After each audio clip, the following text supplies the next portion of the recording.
Kita mempersiapkan diri kita untuk nanti selanjutnya bersama-sama kita menerima firman Tuhan. Haleluya.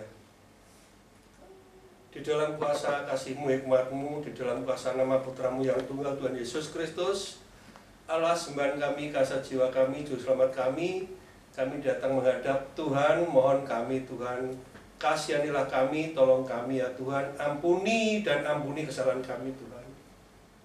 Bahkan kami mohon padamu ya Tuhan,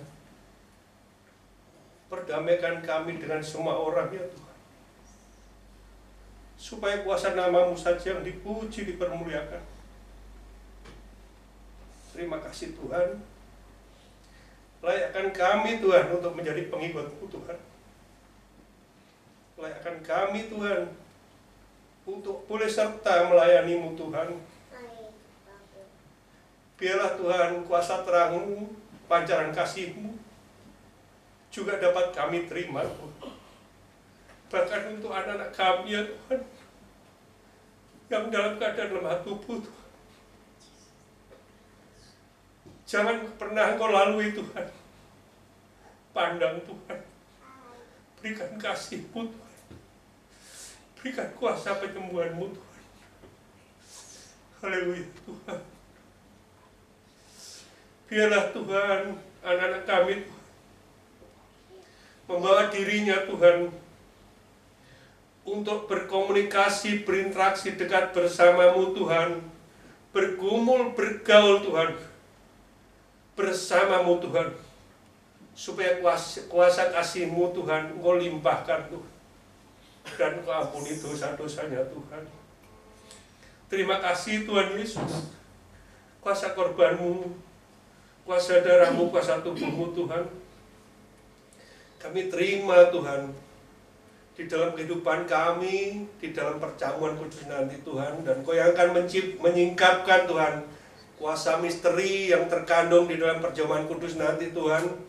Untuk saat sekarang Tuhan, biarlah kami Tuhan mempersiapkan diri Tuhan untuk mendengarkan sabda-Mu, firman-Mu ya Tuhan, supaya kuasa nama-Mu saja yang dipuji, dipermuliakan. Terima kasih Tuhan Yesus, di dalam kuasa nama-Mu, di dalam kuasa nama Tuhan Yesus Kristus, Allah sembahan kami, kasih jiwa kami dan juru selamat kami sudah berdoa dan mengucap syukur. Haleluya, haleluya, haleluya, amin.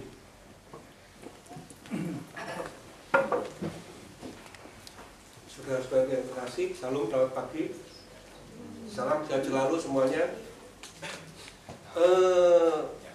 Saya mulai dengan satu cerita kecil, bahwa ada satu lagu Jawa yang sangat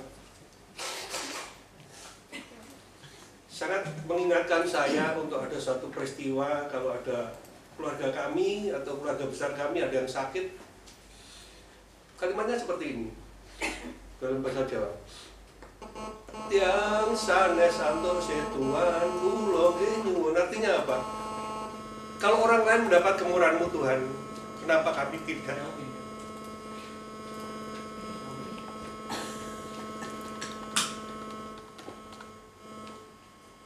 Anak-anak muda khususnya ya, anak-anak muda khususnya berkomunikasi, berinteraksi, bergaul dengan Tuhan Allah-Mu, persoalan-Mu akan terselesaikan, masalah-Mu dapat teratasi, problem-problem hidup-Mu akan terjawab. Ini perlu saya tandaskan, karena waktu muda saya membuang waktu saya untuk menyia-nyiakan waktu saya. Padahal saya tahu saya ingin hidup benar, tapi saya tidak bisa mendapatkan karena tertutup oleh kabut kegelapan. Saya ingin menekankan ini untuk anak muda ya, karena zaman sekarang beda dengan zaman saya waktu muda dulu. Saya waktu muda dulu enak-enakan, pulang sekolah saya di rumah, buku saya lempar, saya naik motor atau naik sepeda pergi ke hutan, kadang-kadang bawa snack, bawa minuman sedikit ya.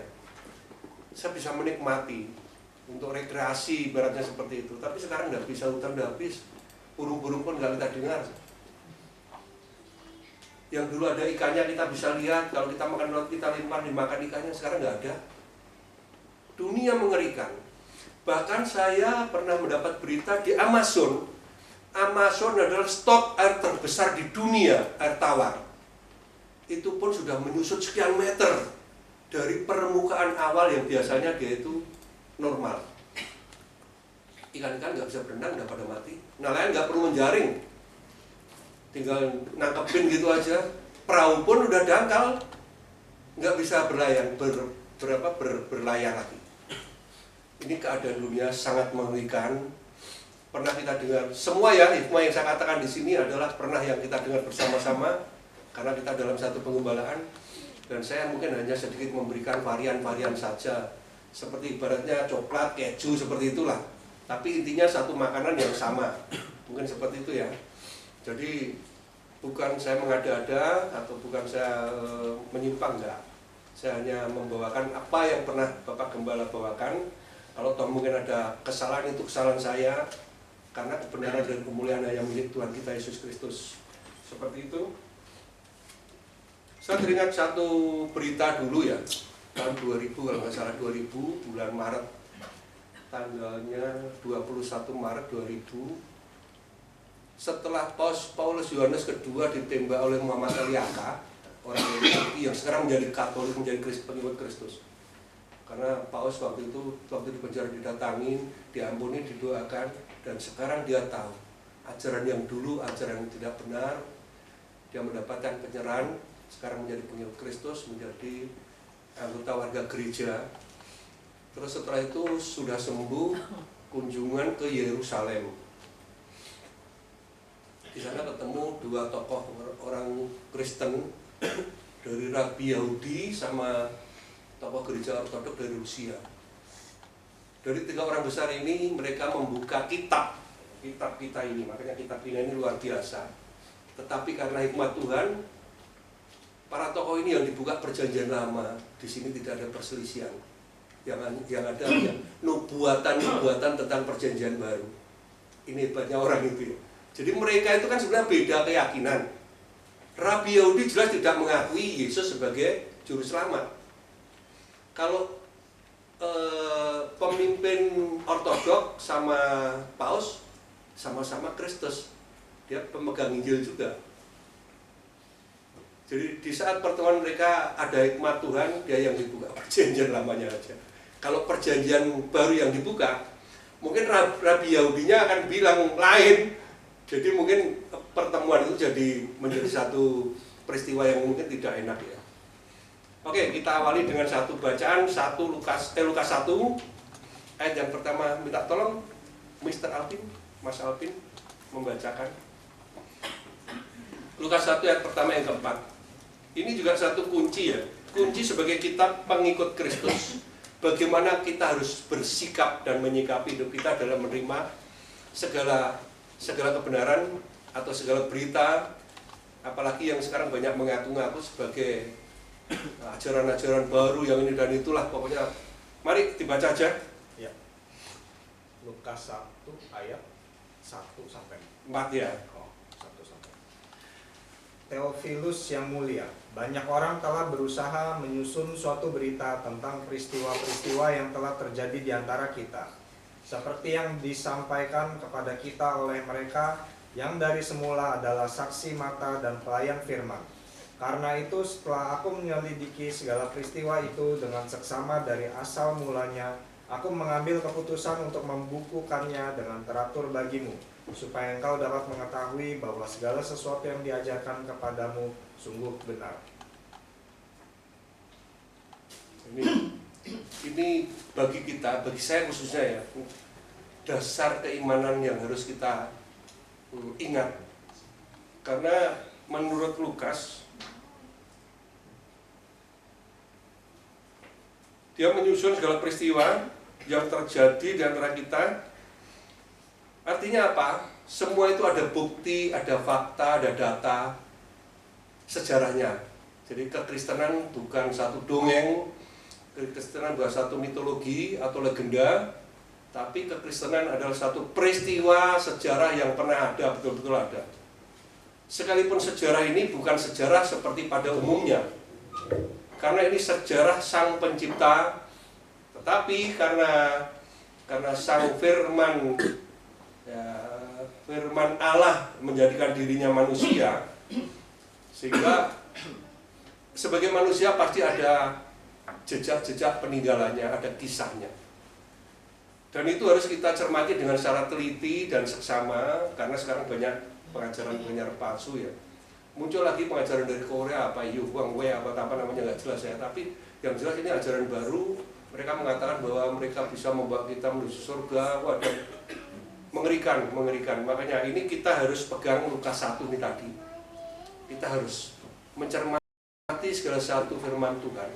Berita-berita sekalipun sepertinya benar, dengan teliti dan seksama. Artinya apa? Kita menjadi orang itu yang sangat hati-hati.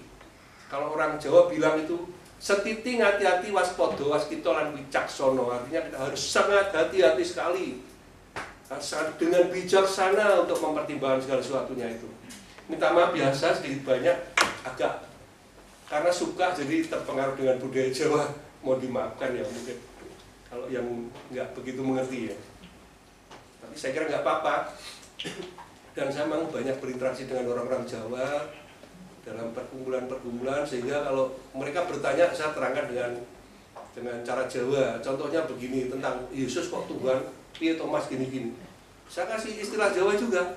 Ngene lho Mas, kadyoron suruh umpamane sanadyan beda lumah lan kurepe, ananging yen gini-git padha rasane. Seperti daun sirih, atas dan bawahnya berbeda.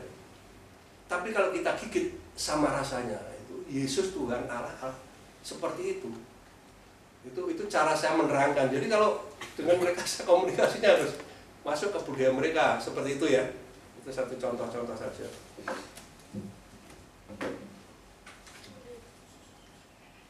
Ya, itu teliti dengan secara sama, dan kita mencari yang sungguh-sungguh benar, karena sekarang banyak muncul aliran gereja yang menyimpang dari Injil Kristus atau bidat-bidat. Itu pun sudah sejak dari semula ya. Contoh aja tentang kita ini sebagai orang Kristen apa orang Nasrani tuh. Ibu mama orang Nasrani kah? Nah, sebetulnya kita nggak mau. Saya nggak mau disebut Nasrani. Kita bukan orang Nasrani. Kita orang Kristen pengikut Kristus. Baca coba Alvin, tolong. Kisah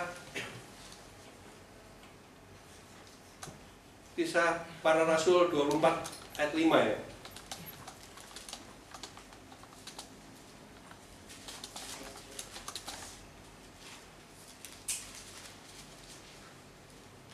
Telah nyata kepada kami bahwa orang ini adalah penyakit sampar. Ini penyakit sampar, berarti tidak baik. Terus Seorang yang menimbulkan kekacauan berarti pembikin onar di antara semua orang Yahudi di seluruh dunia yang berada. Seluruh dunia, kelas dunia ini. Dan bahwa ia adalah seorang tokoh dari sekte orang Nasrani. Nasrani. Jadi memang sejak dari awal Nasrani. Kita kalau dari framing kita dijadikan Nasrani, nanti klaim-klaim mereka itu kita benarkan. Karena sekte Nasrani sekte sesat, sekte yang bisa menggegerkan dunia. Nah, ini orang dari Tahuna saya pernah dengar ya, Pak Alvin atau siapa dulu pelatih nyanyi kita itu Pak ya? Alfian itu pernah ngomong-ngomong sama Opa atau Oma atau Hodi atau Elang, nggak tahu saya. Ngomongnya tentang gimana ini Sarani. Sarani saya tanya, Sarani artinya apa?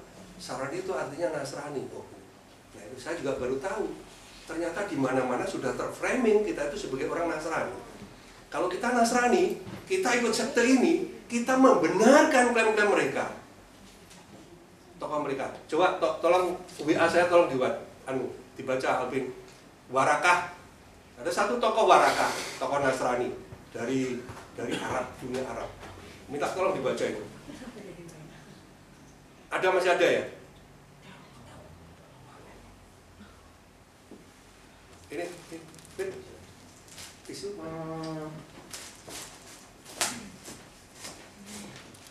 Waraka adalah seorang yang beragama Nasrani yang tinggal di Mekah.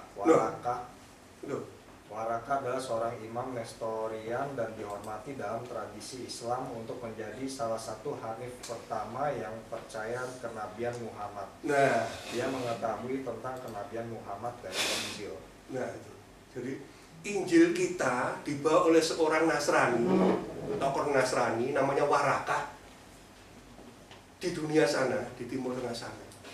Setelah itu keponakannya menjadi istrinya dari Nabi yang mengklaim semua kitab kita. Namanya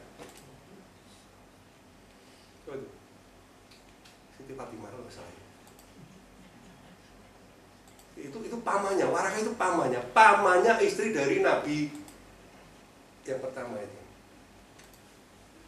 Warakah itu. Dan dia itu yang mengakui segala pengajaran dari mantu keponakannya ini.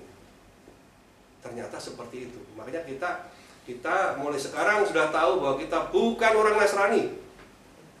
Kita pengikut Kristus. Kita orang Kristen. Sudah paham ya? Itu tadi sudah cukup meyakinkan kita ya. Sudah cukup meyakinkan ya. Betul ya? Bahwa kita tidak mau lagi disebut Nasrani. Karena Nasrani seperti penyakit sampar yang menggegerkan dunia dengan kesesatannya. Seperti itu. Ini muncul, Warakah itu muncul pada abad ke-6 ya. Jadi kita beda. Kita bukan Nasrani. Kita orang-orang Kristen pengikut ajaran Kristus. Dan sekarang mulai banyak menyimpang bidat-bidat ya dari Injil Kristus ya. Contohnya seperti Yohanes, Yesus itu Trinitas, bukan Trinitas ya. Kristen kita adalah Kristen Trinitas, Tritunggal, itu Kristen yang benar. Kalau Trinitas itu salah. Trinitas itu Kristen dengan 3 Allah, Allah Bapa, Allah Putra, Allah Kudus. Bahkan disebutkan juga ada yang pernah memberikan satu penerang bahwa Allah Bapa itu laki-laki, bapak jenggot, pakai mahkota. Allah Roh Kudus itu ibu, perempuan, Allah Putra itu Yesus. Jadi udah disimpang-simpakan gitu. Pokoknya kita perlu jelas juga bahwa kita memegang ajaran Trinitas dan itu pasti tidak akan salah. Bapa, Putra, dan Roh Kudus. Allah Bapa, Putra, dan Roh Kudus. Bukan Allah Bapa, Allah Putra, Roh Kudus. Ini 3 Allah. Ini yang bikin kita bingung juga. Kalau kita ditanya orang, kamu kok katanya pengikut Trinitas, Tritunggal, bagaimana itu? Ya, kita kan punya Allah Bapa, Allah Putra, Allah Kudus, itu kita punya 3 Allah. Kesalahan-kesalahan seperti ini kalau kita mengacu pada Injil Lukas tadi itu berarti kita tidak seksama, tidak teliti, kita kurang hati-hati, kita kurang bisa memahami dengan kebenaran yang tepat, yang proporsional gitu, seperti itu ya. Mengenai tadi ya, saya kembali ke tadi itu tentang komunikasi, interaksi, bergaul, bergumul bersama Allah. Terlebih orang-orang tua ya, sama anak-anaknya ya. Kalau anaknya tanya, itu jangan diulang, Bu, awalnya minta ampun, itu jangan. Karena dengan siapa kita mau berinteraksi, dengan siapa kita anak-anak itu mau berkomunikasi. Ini kadang-kadang kesalahan kita sebagai orang tua ya. Kita tidak mau mengerti karena kita sibuk dengan dunia kita sibuk dengan ya pikiran kita, kebutuhan hidup dan sebagainya. Mungkin juga ada satu beban sehingga kita tidak memberi waktu, tidak memberi ruang untuk anak-anak selalu bertanya pada kita. Nanti kalau anakmu tanya pada orang lain akan tersesat, kita juga susah. Bukan seperti itu ya. Seperti itulah pastinya itu. Jadi bangun hubungan komunikasi, interaksi, bergumul, bergaul bersama siapa? Kalau keluarga, bersama keluarga. Kalau kita sebagai pengikut Kristus, orang kita bergumul, bergaul, berkomunikasi, berinteraksi dengan Allah kita. Bahkan sampai saya terinspirasi lagu Jawa tadi itu, kalau orang lain Tuhan, kalau engkau lewat Tuhan, orang lain beri kemurahan-Mu Tuhan, pandanglah saya Tuhan. Kalau Tuhan memandang kita, problem kita selesai, teratasi. Seperti itu ya. Jadi anak-anak muda khususnya yang punya problem, jangan khawatir. Segala masalahmu kecil, lebih besar Allahmu. Segala pintu-pintu yang segala jalan-jalan yang buntu akan menjadi pintu yang lebar. Segala jalan-jalan yang bergelombang akan menjadi tanah lapang yang bisa kamu lalui. Kalau kita berjalan bersama dengan Tuhan kita. Kita berjalan menuju keselamatan dan kita dalam satu bimbingan untuk menuju satu tempat yang jelas. Kita dapat jalan terus menuju satu tujuan. Tujuannya kemana? Ke satu persekutuan gereja kudus bersama-sama orang kudus. Seperti itu. Jadi banyak ya sekte-sekte itu. Sekte Yehova ini memang dari pertama itu, kalau nggak salah itu namanya Sabelian itu. Dilanjutkan sekte Yehova. Teis. Terus sekarang muncul lagi tentang Kristen progresif. Ada juga gereja Mormon dan sebagainya itu ya. Kristen progresif itu ya, kehadiran kedatangan kita ke gereja itu bukan suatu keharusan. Itu bukan jadi sebagai suatu syarat utama sebagai orang Kristen atau pengikut Kristus. Itu udah salah ini. Gereja itu tempat kita mendengarkan firman Tuhan. Persekutuan ini dianggap tidak satu keharusan. Ini kemungkinan juga karena dia mengacu pada kemajuan teknologi ya. Ada internet itu kita, beberapa teman saya ada loh, ibadahnya kan enggak kerja, enggak saya ibadah di internet. Beda. Nanti kita akan kehilangan rasa karena kita tidak beraksi, tidak berinteraksi dengan sesama. Orang harus berkomunikasi, berinteraksi dengan orang. Kalau orang tidak berinteraksi dengan orang, lama-lama dia kehilangan rasa kemanusiaannya. Yang ada apa? Egosentris. Hanya untuk dirinya. Kita dipandang hanya sebagai film-film seperti drama-drama saja.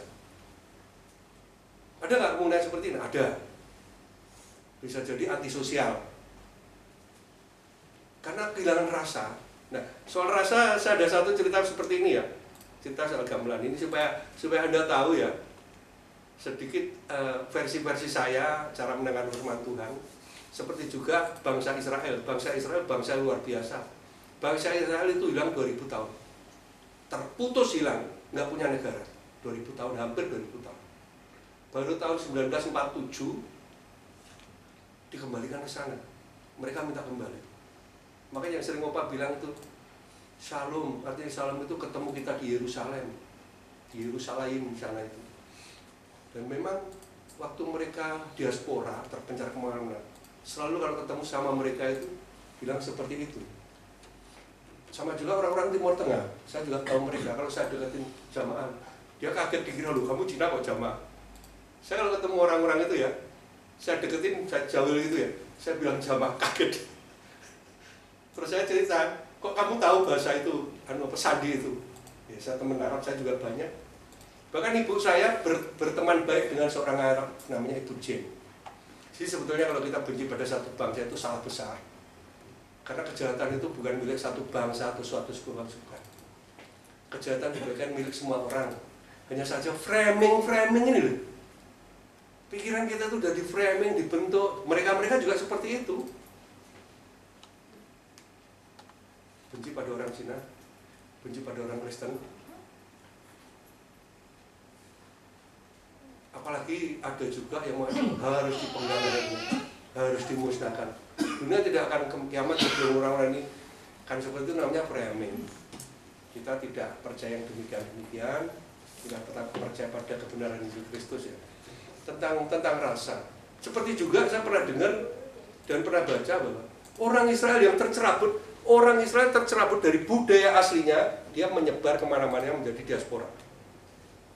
Pemahaman firman Tuhan ini ada hal-hal tertentu yang kita cerna agak dengan susah ya, agak susah karena apa? Karena ini dibawa ke Eropa, ke Belanda, ke Amerika, cara menerangkan orang-orang mereka itu beda dengan orang-orang yang dari daerahnya sini. Karena di sini disesuaikan dengan budayanya. Contoh saja tentang Bethlehem. Nah, itu ada istilah medal edar. Medal edar itu adalah padang pengembalaan. Kita kan tahu cuma Bethlehem, Yesus lahir di Bethlehem saja. Bethlehem, nanti malaikat datang ketemu sama penggembala-penggembala. Saya pernah mendapatkan satu orang begini. Di sana ada satu tempat pemantauan yang namanya medal edar. Itu tempatnya di Bethlehem juga, di padang rumput. Padang rumput Bethlehem itu padang rumput yang digembalakan adalah domba-domba pilihan yang akan dipersembahkan. Jadi bukan sembarang domba. Saya juga baru tahu, ternyata bukan sembarang domba. Domba-domba pilihan yang nantinya akan dipersembahkan bagi imam-imam, bagi penebus salah dan sebagainya. Domba-domba pilihan yang tahu bahwa domba ini yang baik adalah para gembala. Nah gitu.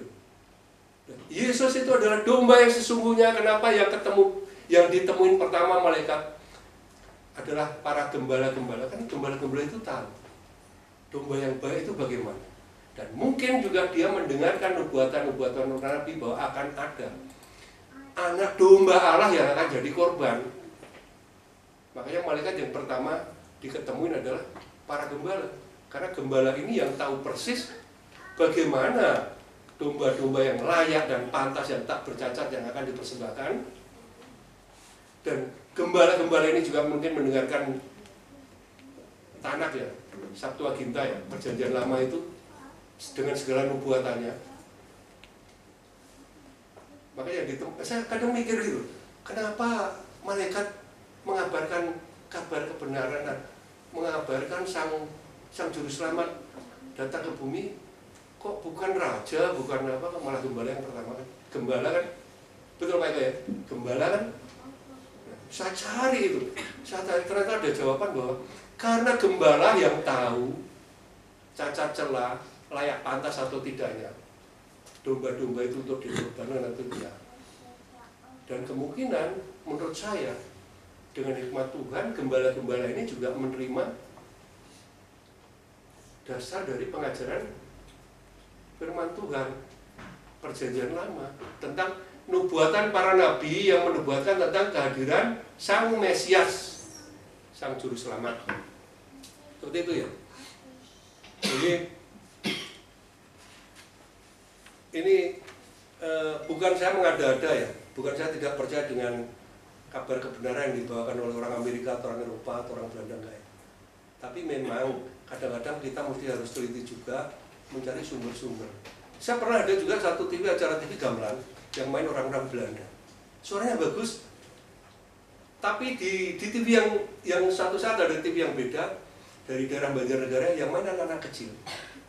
Masih agak belepotan lah. Sana memang bagus, tapi soal rasa saya lebih bisa merasakan yang anak-anak kecil itu tadi. Karena apa? Dia itu yang punya budaya. Dari lahir bayi dia dengar itu, orang-orang tuanya mendengar berbicara tentang itu. Soal main bagus memang orang ini wujud ada alat bisa dipelajari. Tapi soal rasa beda. Nah, ini rasa atau rasa itu kalau orang Jawa itu punya makna yang dalam ya. Itu kalau di bahasa Indonesia kan rasanya asin manis, bukan seperti itu. Termasuk juga kata eling ya. Eling itu kan ingat. Kalau dalam bahasa Indonesia ingat, oh ya saya ingat sesuatu ya. Tapi kalau orang Jawa enggak. Kata eling itu punya makna yang dalam. Eling kamanungsane, eling Gusti Allah, eling keluargane, eling rakyate, eling kawulane, eling Gusti. Jadi maknanya dalam sekali. Nah, ini mohon dimaklumi karena saya sedikit banyak itu juga senang dengan budaya Jawa dan memang sering juga saya mendapatkan pergaulan dengan orang Jawa. Saya begitu. Jadi gerakan gereja progresif itu yang sekarang lagi marak itu ya.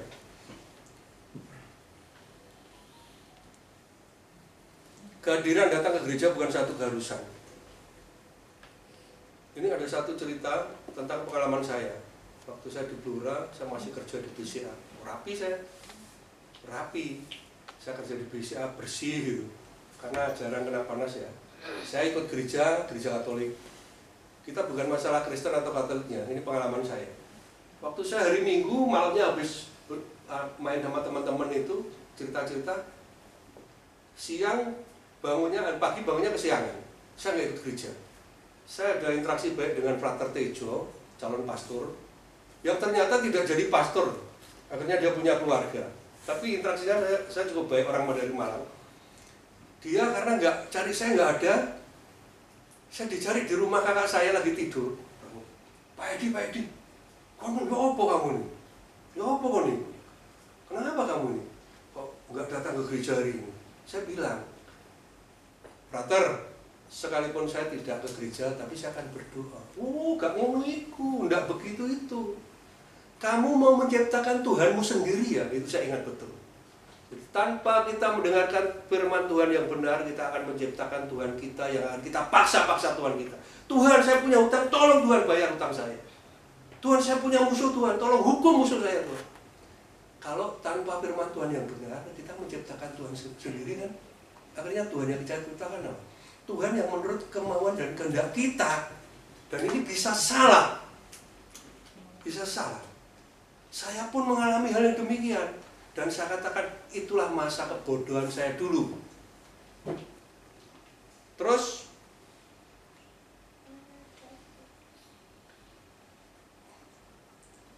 karena gereja progresif yang dianut adalah momen yang penting adalah keadaan atau suasana hati. Pokoknya hati senang, sejahtera, nggak usah ke gereja nggak apa-apa. Ini ajaran yang lagi marah ini. Mungkin belum banyak yang tahu ya. Sekarang lagi menyebar. Jadi kehadiran gereja nggak perlu. Yang penting kita suasana hati kita, gitu ya. Terus dikatakan lagi ini yang lebih sesat lagi. Yesus bukan satu-satunya juru selamat. Jangan pernah kita mengaminkan hal yang demikian. Nah, ini ajaran gereja progresif. Saya catat semuanya. Karena ada penyerapan yang lain di luar Tuhan Yesus Kristus. Tapi kita sebagai orang Kristen pengikut Yesus tidak akan mau mengakui hal yang demikian.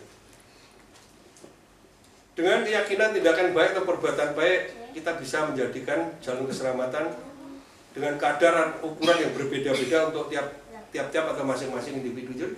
Dengan ini kan kayak sinkretisme, ini ambil dari Buddha. Buddha itu kitab Tripitaka Buddha itu membahas Tuhan itu sang pencipta itu nggak ada 5%, sedikit sekali. Karena semua itu dari kemauan, kehendak diri, perjuangan diri. Makanya di Buddha ada kata istilah samsara. Samsara itu sengsara, orang hidup itu sengsara memang. Jadi Buddha itu kalau bahasa Pali atau bahasa Italianya itu soal Tuhan itu neti-neti, perlu nggak perlu. Saya berani ngomong begini karena memang begitu. Jadi ini tanpa satu menyalahkan atau membenarkan, tidak. Saya pernah mendapatkan informasi tentang Buddha seperti itu. Semua itu karena perjuangan dirinya untuk menuju Buddha, menuju suatu tempat yang namanya nirwana. Dalam keadaan sunya itu sunyi. Jadi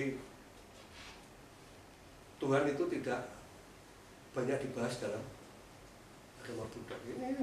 Makanya saya katakan ini mungkin Kristen progresif ini Kristen yang bersifat sinkretisme, comot sana, comot sini, comot sana, comot sini.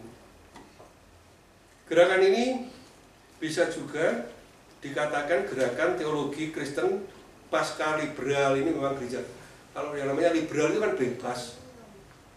Waktu itu ada Kristen liberal, itu Kristen Pantekosta dan Protestan dan Pantekosta itu aja udah dianggap Kristen liberal. Karena versinya agak bebas kan.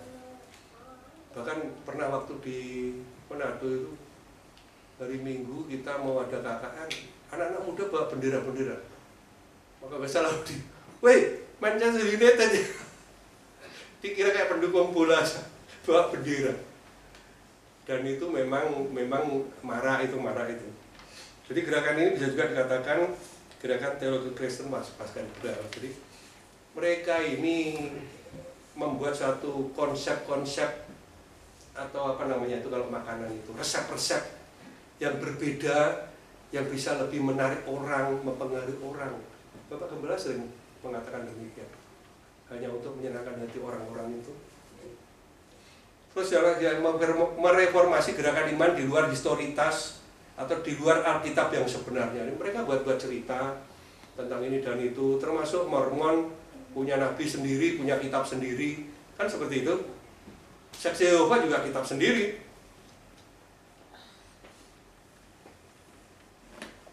Saksi-saksi kerajaan Allah kalau nggak salah. Terus GROWG atau saya sering lewat ke situ, itu ke tempat saya punya langganan itu sering, itu ada satu tempat ibadah sekte Yehova itu, saya lupa apa istilahnya. Terus ada tulisan Mandarinnya juga, banyak juga orang Cina yang ikut ke situ. Banyak orang-orang Tionghoa yang ikut. Ada tulisan Mandarinnya juga. Nanti kali waktu saya foto ya. Terus penerimaan atau penekanan pada keadilan sosial.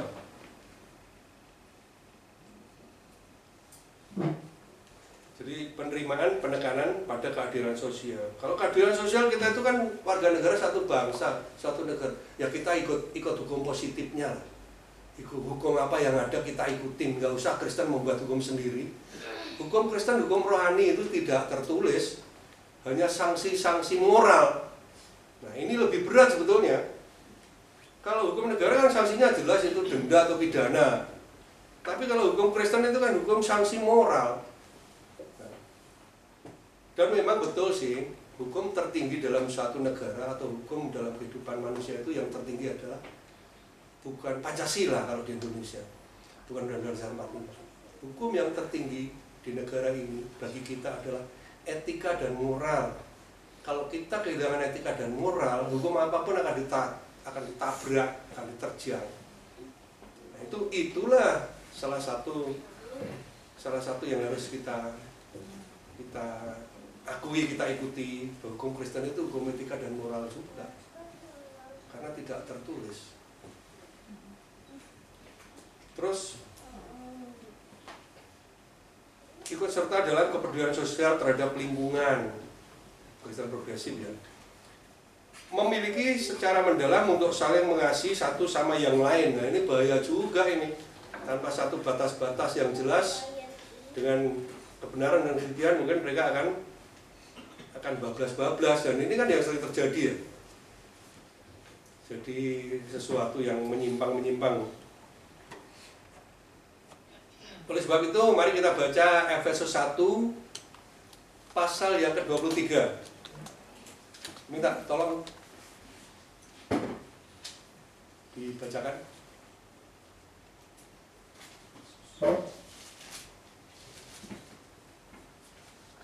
Jemaat yang adalah tubuhnya, yaitu kepenuhan Dia yang memenuhi semua dan segala sesuatu.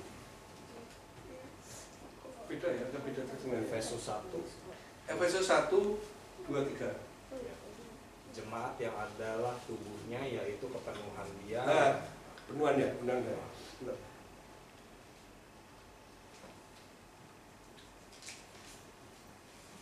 Efesus 1. Kadang-kadang kitab ini cetakan tahunnya beda, bisa jadi ada sedikit revisi sehingga berbeda.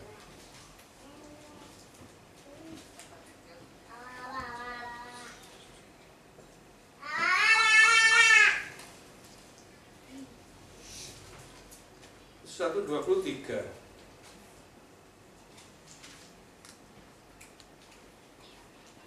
Jemaat yang adalah tubuhnya, yaitu kepenuhan Dia yang memenuhi semua dan segala sesuatu. Jadi gereja adalah kepenuhan Kristus. Perlunya kita hadir ke gereja untuk mendengarkan firman Tuhan bersama-sama.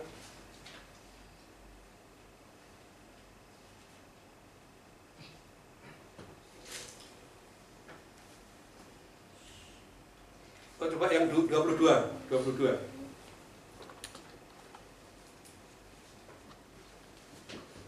22 juga dibaca juga. Dan segala sesuatu telah diletakkannya di bawah kaki Kristus, dan Dia telah diberikannya kepada jemaat sebagai kepala dari segala yang ada.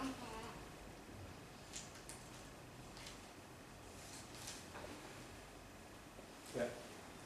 Jadi tetap perlu ya kita ke gereja bersekutu bersama untuk mendengarkan firman Tuhan, supaya kita tidak mengada-adakan Tuhan itu menurut keinginan kita, dan kita tetap tegak tercacat pada kebenaran firman Tuhan, karena firman Tuhan itu membawa kebaikan, kebenaran, keselamatan, dan menuju kesempurnaan.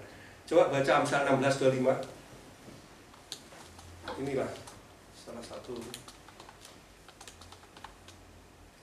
Amsal 16 yang 25.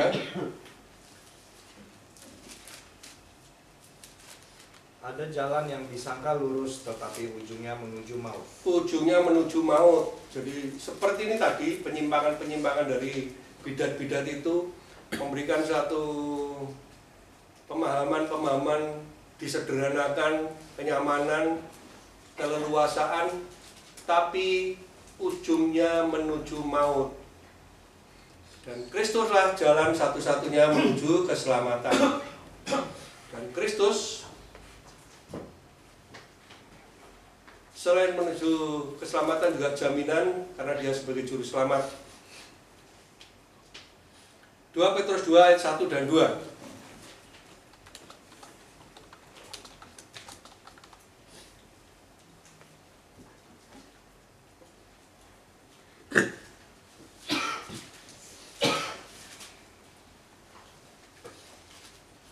Sebagaimana nabi-nabi palsu dahulu tampil di tengah-tengah umat Allah, demikian pula di antara kamu akan ada guru-guru palsu.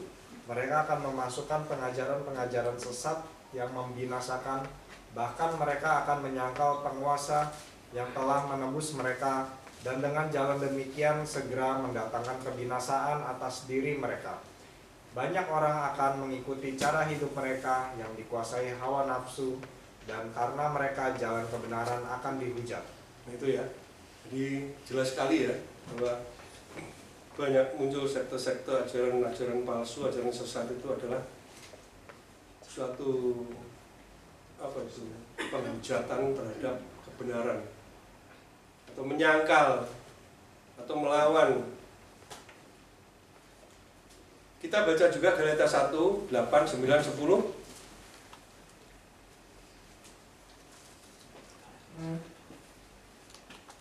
Tetapi sekalipun kami atau seorang malaikat dari sorga yang memberitakan kepada kamu suatu Injil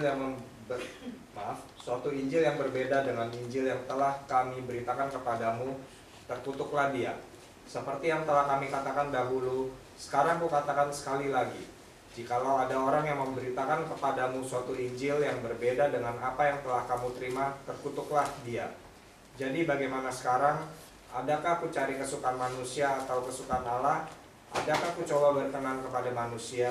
Sekiranya aku masih mau mencoba berkenan kepada manusia, maka aku bukanlah hamba Kristus. Hamba Kristus. Saya pun sebagai diaken di sini yang sudah ditetapkan tidak berani mengatakan diri saya sebagai hamba Tuhan. Saya hanya ingin menjadi hamba Tuhan. Saya hanya ingin menjadi hamba Kristus. Ingin menjadi pengikut Kristus. Karena apa?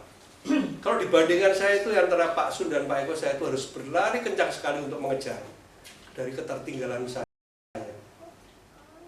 Ini secara rohani di dalam gereja ya, di dalam kehidupan juga mungkin. Makanya saya hanya mengatakan saya hanya berani mengatakan bahwa saya hanya ingin menjadi hamba Tuhan. Saya hanya ingin menjadi pengikut Kristus karena saya belum berani mengatakan saya hamba Kristus, saya hamba Tuhan, saya pengikut Kristus. Saya hanya ingin saya berusaha untuk menjadi seperti itu ya. Supaya apa? Supaya kalau salah itu Tuhan saya tidak dihujat, salah itu adalah saya. Keagungan besar dan kemuliaan itu hanya milik Tuhan kita Yesus Kristus. Seperti itu. Karena saya masih seperti orang berusia muda seperti itu. Dan kalau waktu saya ditunjuk untuk memberitakan firman Tuhan itu saya agak dak-dikduk juga, agak deg-degan juga. Waktu itu dipanggil Opa itu saya juga giliran saya. Karena apa? Saya hanya bisa ngomong itu sebenarnya sekelas warung kopi lah. Ngobrol sama teman di warung kopi memang bisa saya suruh bawa firman Tuhan. Firman Tuhan adalah kebenaran. Firman Tuhan adalah kesucian, kesempurnaan. Saya mempersiapkan diri itu ya. Saya nulis ini sampai saya cepret ini. Saya cepret karena apa? Saya sudah sulit, saya konsep ini seperti salah ini. Saya konsep lagi. Akhirnya saya berdoa dan berdoa. Saya hanya mendapatkan sedikit ini ya. Ya, saya berani-beranikan diri untuk membawakan ini. Jadi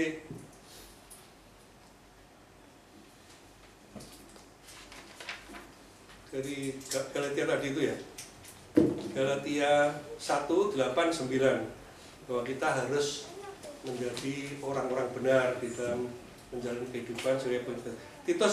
Titus 3 ayat 10 dan 11.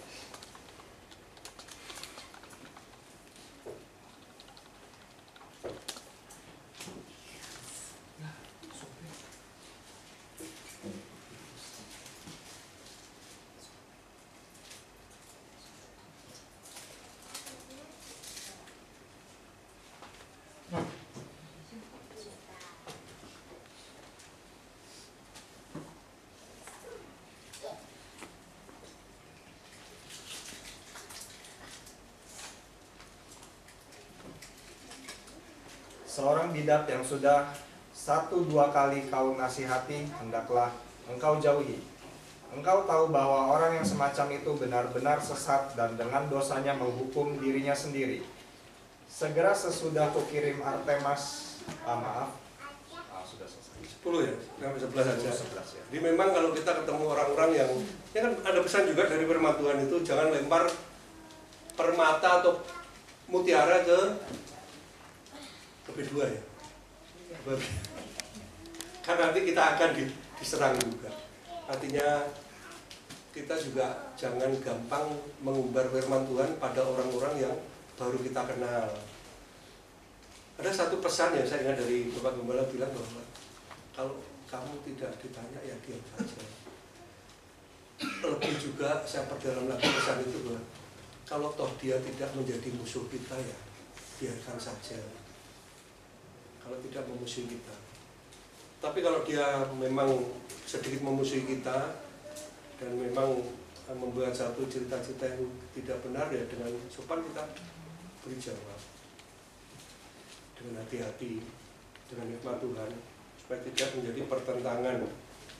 Karena dalam pertentangan Tuhan tidak dipermuliakan ya, sebaiknya kita diam.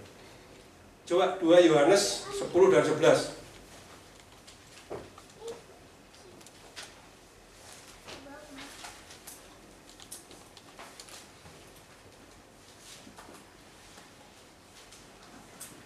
Pasal 2 Yohanes pasal. Oh iya ya, sorry. 10-11. Jikalau seorang datang kepadamu dan ia tidak membawa ajaran ini, janganlah kamu menerima dia di dalam rumahmu dan janganlah memberi salam kepadanya. Sebab barang siapa memberi salam kepadanya yang mendapat bagian dalam perbuatannya yang jahat. Jadi ini ya, seperti ini ya. Kalau seandainya kita punya saudara orang beragama Hindu atau Buddha, apakah tidak boleh diterima dalam rumah kita? Boleh. Boleh. Yang tidak boleh adalah kita berbicara tentang keyakinan. Kalau dia bicara tentang keyakinan yang bertolak belakang dengan iman kita, kita aminkan, itu kita menjadi salah juga. Jadi ini tidak membatasi diri kita untuk menerima orang-orang yang berbeda keyakinan dalam hal kalau itu toh saudara, kalau toh itu teman baik, atau ya pokoknya kita harus terima karena dia sebagai orang yang bertandang tamu ke rumah kita ya. Pesan yang saya terima di sini adalah untuk tidak mengaminkan apa yang diajarkan oleh mereka. Dan ini kita baca Ibrani 11 ayat 1 ini ya, tentang iman juga. Ibrani 11 ayat 1.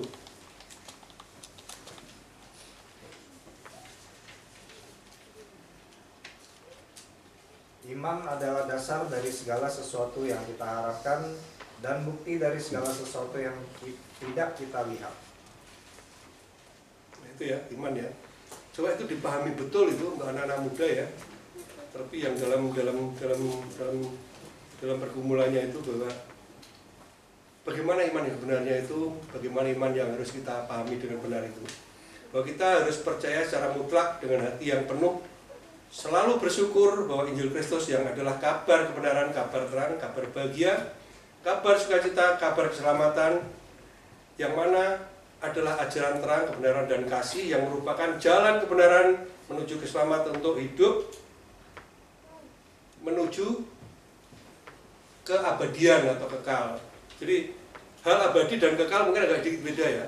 Abadi itu bukan kekal, kalau kekal itu adalah kekal, kalau abadi itu dari sesuatu yang tidak kekal, dari sesuatu yang tidak kekal menjadi kekal. Tapi kalau kekal itu memang kekal. Abadi itu dari sesuatu yang tidak kekal menuju kekal, itu abadi.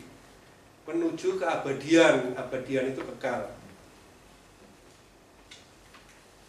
Seperti juga lagu-lagu anak sekolah minggu itu Tuhan Yesus tidak berubah, itu kekal, karena tidak berubah. Tuhan Yesus tidak berubah, memang tidak berubah. Kalau dalam bahasa Jawanya itu tidak berubah itu datang wah gingsir. Datang wah gingsir artinya tidak bergeser sedikit pun, ya tidak berubah sama. Terus sekarang juga muncul ajaran-ajaran tentang pengangkatan. Pengangkatan dibagi menjadi 3 versi. Pengangkatan sebelum aniaya Kristus, sebelum aniaya antikristus. Pengangkatan setelah peristiwa aniaya antikristus, dan pengangkatan setelah. Jadi rapture atau pengangkatan pun itu aliran yang tidak harus kita percaya. Saya pernah baca berita di Rusia, waktu pergulakan pemerintahan, orang-orang gereja ortodok itu 40 juta orang dibantai.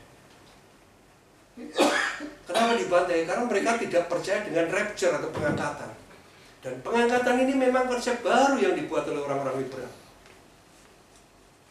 Saya sering itu, di TV pun saya itu, pendeta yang sudah senior pun juga, kalau terbawa aliran itu percaya juga rapture.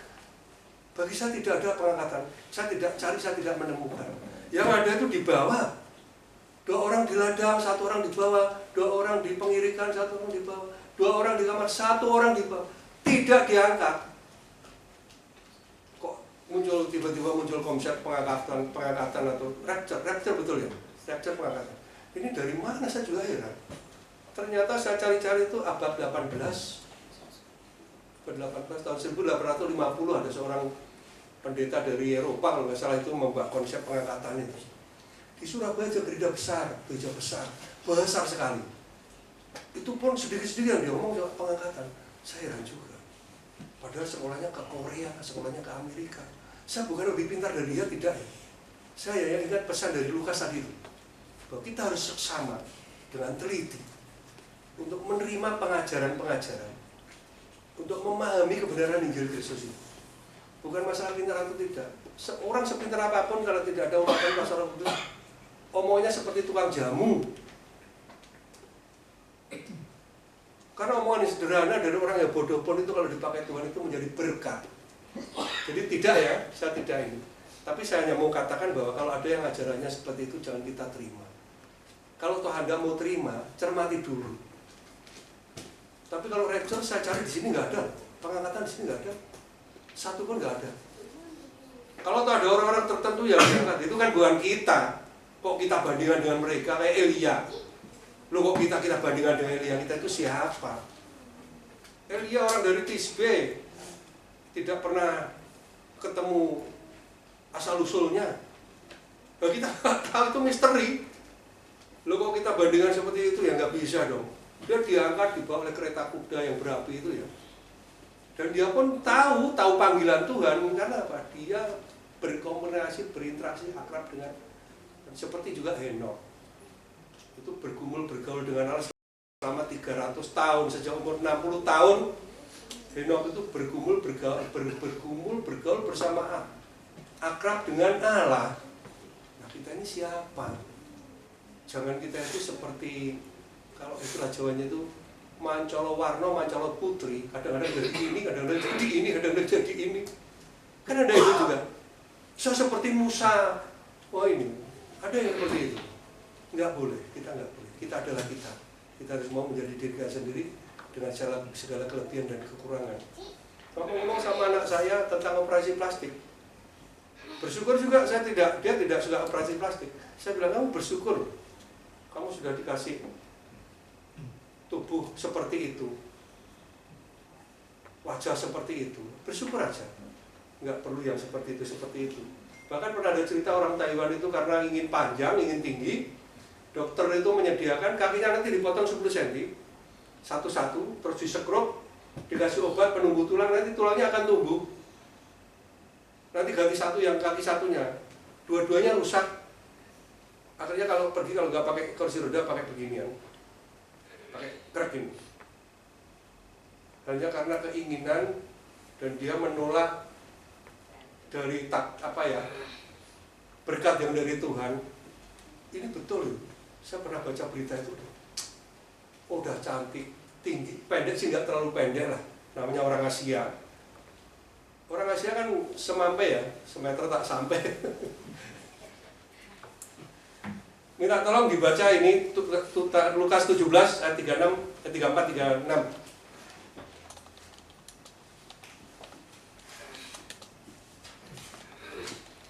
Lukas 17.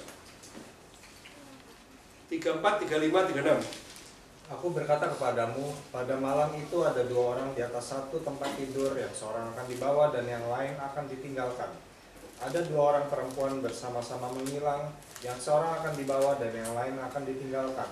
Kalau ada dua orang di ladang, yang seorang akan dibawa dan yang lain akan ditinggalkan. Ini nggak tahu ini kok bisa diterjemahkan, diartikan rapture itu orang dibawa. Dibawa itu bisa diselamatkan, bisa juga dibawa untuk dihukum.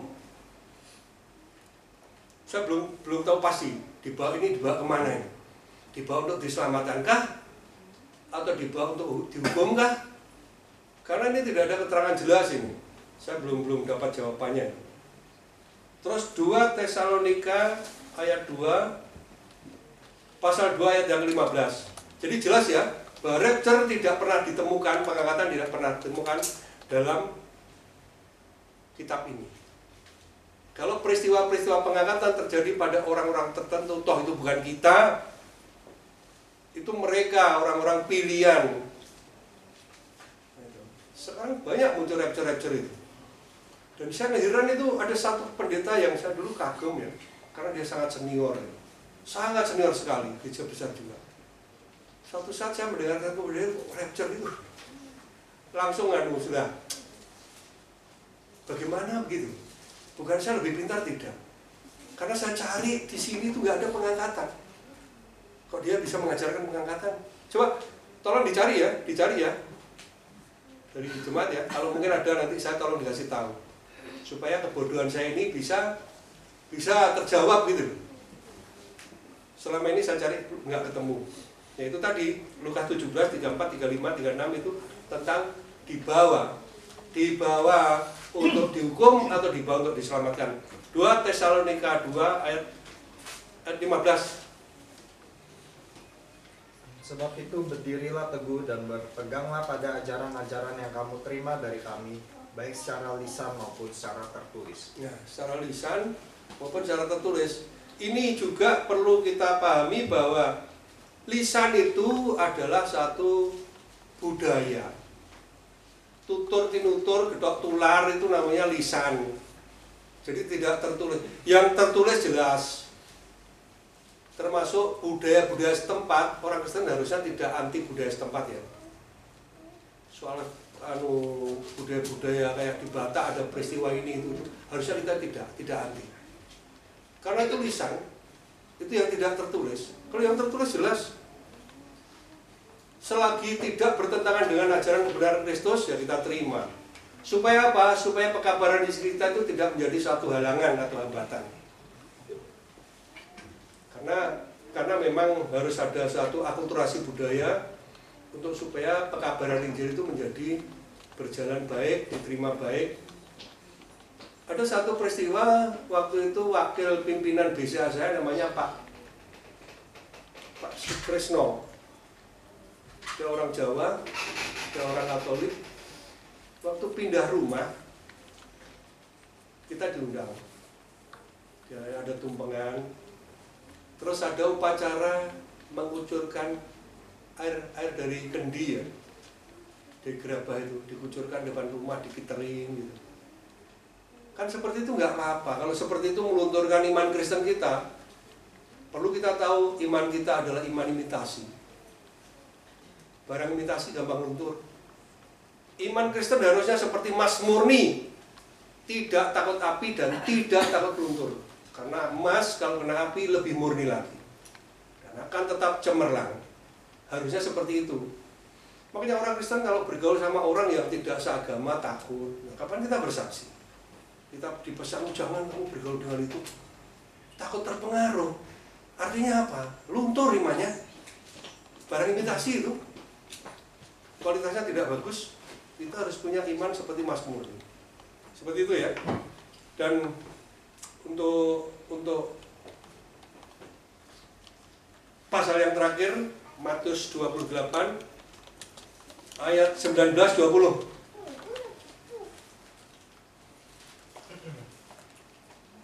Karena itu pergilah, jadikanlah semua bangsa muridku dan baptislah mereka dalam nama Bapa dan Anak dan Roh Kudus, Dan ajarlah mereka melakukan segala sesuatu yang telah Kuperintahkan kepadamu, dan ketahuilah aku menyertai kamu senantiasa sampai kepada akhir zaman. Ini saya juga sangat hati-hati sekali. Banyak orang mengabarkan Injil Kristus tanpa disertai dengan kuasa Roh Allah, mereka nerobos saja. Ini artinya banyak jadi masalah. Harus dengan hikmat ya. Menjadi seorang pengabar Injil itu harus juga dengan disertai oleh kuasa Roh Allah, kuasa Roh Kudus, kuasa Roh kebenaran. Orang yang hidupnya tidak benar, kita memberitakan firman Tuhan, nanti Tuhan dipermalukan, bukan dipermuliakan. Dan itu kita. Dan kita ini yang jadi satu sarana atau fasilitas untuk membawa keagungan, kebesaran dan kemuliaan Tuhan. Kalau toh Tuhan diagungkan, itu memang Tuhan yang dimuliakan. Kalau toh kita salah, ya itu memang kita sebagai manusia yang orang Jawa bilang jalmo wantas satita lumrah iseng gendong salah ngempeng luput. Artinya bahwa kita manusia biasa masih membawa kesalahan-kesalahan dan masih membawa kealpaan. Seperti itu firman Tuhan yang kami bawakan. Biarlah kuasa nama Tuhan Kristus Yesus yang dipuji dipermuliakan. Shalom, selamat siang, sehat selalu, Tuhan beserta kita semuanya, amin. Selanjutnya kami serahkan kepada Bapak Eko ya, untuk acara selanjutnya. Mari saudara yang dikasih Tuhan Yesus, kita akan bangkit berdiri, kita akan menerima perjamuan kudus. Saya undang pelayan perjamuan untuk maju ke depan.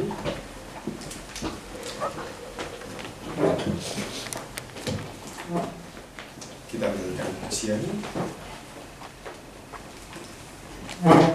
Alangkah indahnya hidup ini.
Dan saat-saat yang indah Tuhan yang kami rasakan, saat-saat Engkau menyertai kehidupan kami Tuhan dimanapun berada. Terima kasih Tuhan Yesus, penyertaan-Mu bagi kami senantiasa Tuhan. Juga pada siang hari ini Tuhan, di saat kami akan menerima tubuh dan darah-Mu Tuhan, sebagai bukti Engkau mengasihi kami Tuhan. Mari Tuhan, layakkan kami untuk menerima korban-Mu. Layakkan kami Tuhan untuk menerima tubuh dan darah-Mu Tuhan. Dan itu menjadi satu bagian dalam kehidupan kami Tuhan. Untuk Engkau memakai setiap kehidupan kami menjadi alat-alat-Mu yang dipakai untuk mempermuliakan nama-Mu senantiasa. Terima kasih Tuhan, terima kasih Tuhan. Dan bahkan Tuhan, Engkau nyatakan Tuhan kuasa-Mu Tuhan lewat tubuh dan darah-Mu bagi setiap kehidupan kami Tuhan. Bagi setiap kehidupan kami yang mengalami tantangan, kelemahan tubuh, bahkan Tuhan persoalan kehidupan, Tuhan, kami yakin dan percaya, jikalau Engkau sudah menyatakan firman-Mu bagi kami, Engkau juga Tuhan akan berikan kekuatan bagi kami semua, lewat perjamuan kudus, lewat tubuh dan darah-Mu. Terima kasih Tuhan Yesus, terima kasih Tuhan, kami terima tubuh dan darah-Mu, di dalam nama Tuhan Yesus Kristus. Haleluya. Amin. Silakan perjamuan dibagikan. Kita nyanyikan pujian tersebut. Alangkah indahnya hidup ini.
Kita dengarkan pembacaan firman.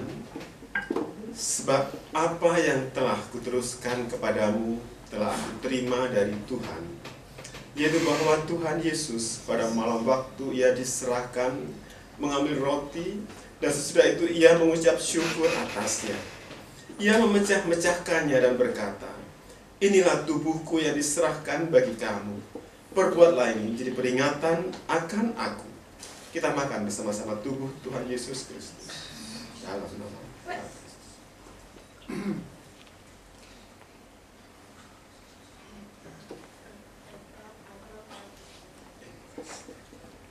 kita angkat cawan tinggi-tinggi atas kepala kita. Demikian juga ia mengambil cawan sesudah makan lalu berkata, cawan ini adalah perjanjian baru yang dimeteraikan oleh darahku. Perbuatlah ini setiap kali kamu minumnya menjadi peringatan akan aku. Sebab setiap kali kamu makan roti ini dan minum cawan ini, kamu memberitakan kematian Tuhan sampai ia datang. Mari kita minum bersama-sama tubuh darah Tuhan Yesus.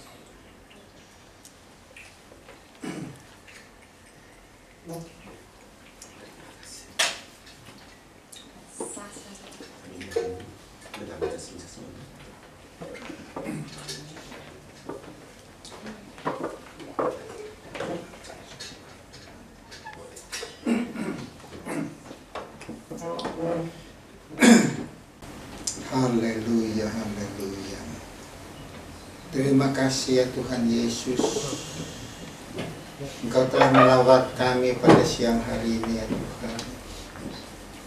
Dengan penuh kasih setiamu Tuhan, kami telah menerima firman-Mu Tuhan. Dan nasihat-nasihat dari Engkau Tuhan. Juga nasihat dari kesaksian-kesaksian Tuhan. Supaya dalam kehidupan kami sebagai pengikut Engkau Tuhan, sebagai orang-orang Kristen Tuhan, mengikuti jalan-Mu Tuhan.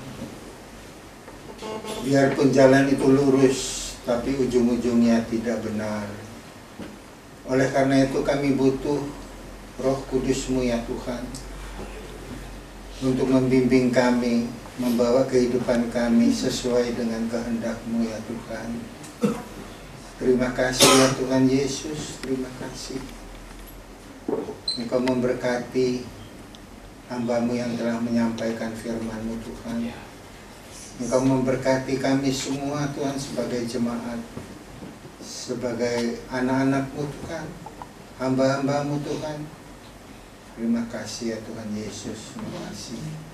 Kami juga berdoa untuk Bapak Gembala kami Tuhan, yang pada saat ini dalam kelemahan tubuh, untuk memulihkan kekuatan kesehatannya Tuhan.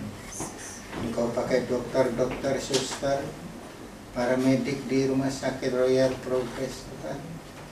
Kami serahkan semuanya yang ke dalam tangan-Mu. Terima kasih Tuhan, terima kasih. Terima kasih ya Tuhan, terima kasih.